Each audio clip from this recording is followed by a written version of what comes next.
Hi, and welcome to Terribly Fun Films. I'm your host, Bobby, and we have another Dragon Con Countdown review to look at. This is for the 2007 Canadian cult horror film, End of the Line. I happened to stumble upon this movie back when I was working at Movie Stop. I'm not sure if somebody traded it in or we just got it in a shipment of used stuff we got from the warehouse. But it looks really cool. It had a pretty interesting cover. Bought it. Loved it. Since I've been doing these video reviews, I've been trying to find a good time to review it. And lo and behold, Dragon Con's coming up.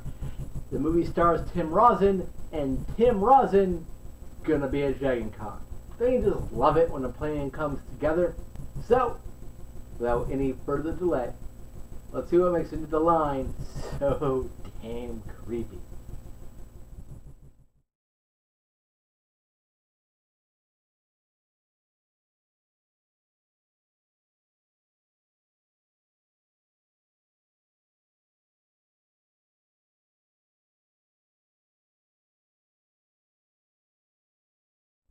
End of the Line opens with Karen having a nightmare about a subway train. We then flash back, and that's the bulk of the movie is the flashback, to what caused her to have this nightmare. It's basically very late at night, and it's a small group of people are on one of the last trains out of there. When they start seeing weird things, and they're not sure what to make of it, and they keep hearing weird things on the radio being played through the PA system on the train. And it eventually turns out that a Christian doomsday cult is going to try to be killing them all in order to save their souls, as they are considered sinners, and it is this cult's mission to save their souls from themselves. This sounds real fucked up to you. Don't worry. It totally is. Even crazier is that the Doomsday Cult went so far as to plant certain things, toxins, hallucinogens and stuff in muffins and that sort of thing, lying around specific parts of the entire train station that they're chasing these people through. So our heroes end up having these weird visions of these demons. You see in the cover of the DVD. It's not the poster I used, because I think that poster is way cooler and more accurate than the DVD cover. You'll see what the demons look like. They have these glowing eyes and stuff. It's crazy. I don't want to give too much away, so that is all I'll say about it. In terms of what makes the cult tick and that kind of thing, I'm not going to spoil. I won't spoil who lives or dies, yada yada. Writer-director Maurice Devroux really knows his shit. He's only made 4 films, this being the very last movie he ever made. And from what I was able to gather, it's not because he's dead. I see no reports indicating anything like that. I guess he just retired from filmmaking. He's only ever made horror films, and this is the only one I've seen. But if this is any indication, he's an amazing horror director. Really intense, really clever, really knows how to build a sense of atmosphere and pacing and keep the creepiness chugging along for the entire runtime. The movie never runs out of momentum. It's really skillfully done in that regard. The sequence when our group of survivors, I should say our stranded group, they don't know they're being hunted or going to be killed off by the Doomsday Cult yet. When our group of stranded train riders are trying to figure out what's going on, why did the train stop, that sort of thing. That just builds so we know something's off, but we don't even, the audience, on our first viewing and stuff, doesn't know what's happening. So we discover these things with our characters, and it just makes it that much creepier. Karen, the woman having flashbacks, is played by Alona Elkin, and she does an excellent job. clearly, based on just the synopsis, you know she at least survives. And I think she plays it very well. She's very level-headed, even though the circumstances get crazier and crazier and weirder than they would have ever dreamed of, type deal. She makes her a very strong, interesting heroine, and she's pretty badass.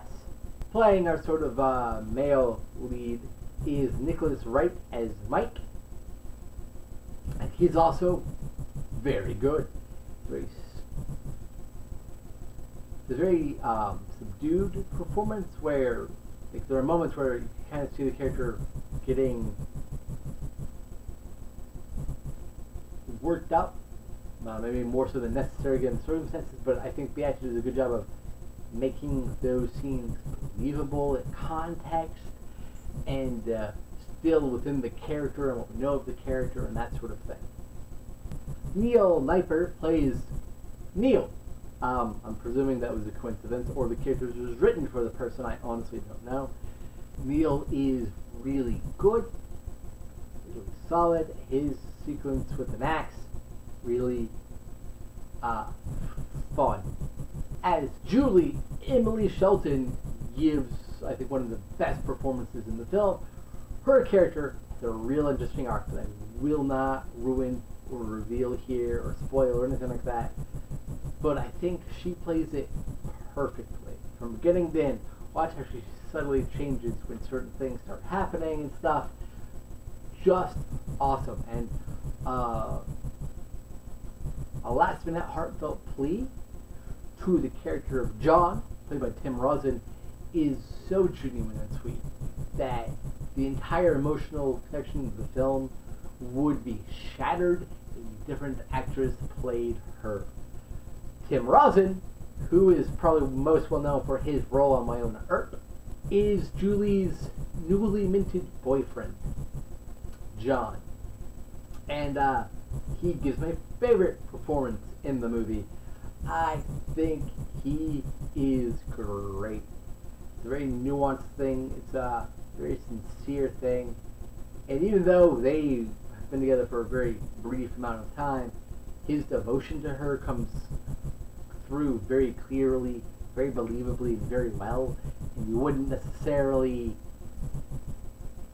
I don't know if you'd buy it with any other two actors in those roles. And it really does make the film that much stronger because of it. One of the other survivors is Betty, played by Joan McBride, and she's pretty good.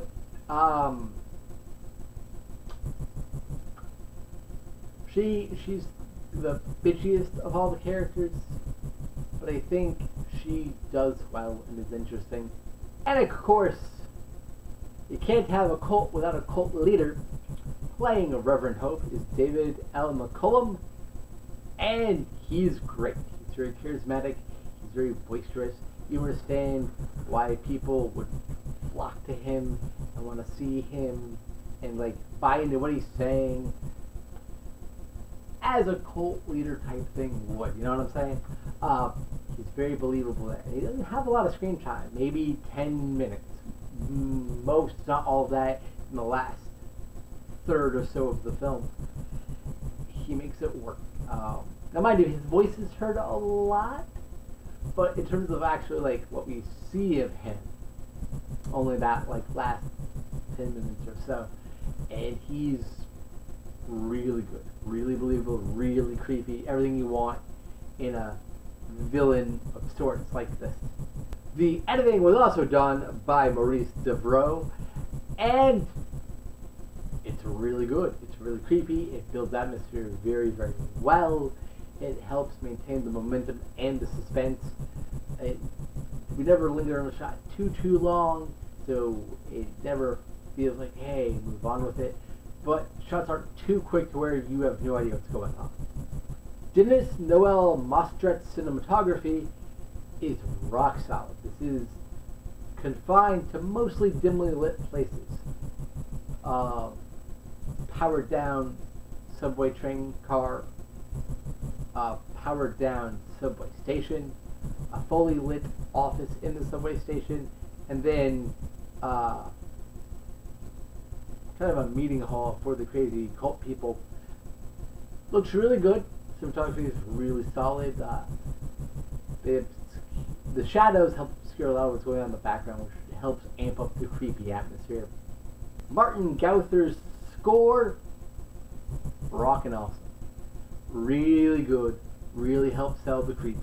Really helps build the tension. Really serves every scene it's attached to. It's great. So, end of the line. Creepy, atmospheric, really well edited, looks really good. Cult horror film. Maybe not every line reading is exactly perfect, but for the most part, actors suit their characters very, very well.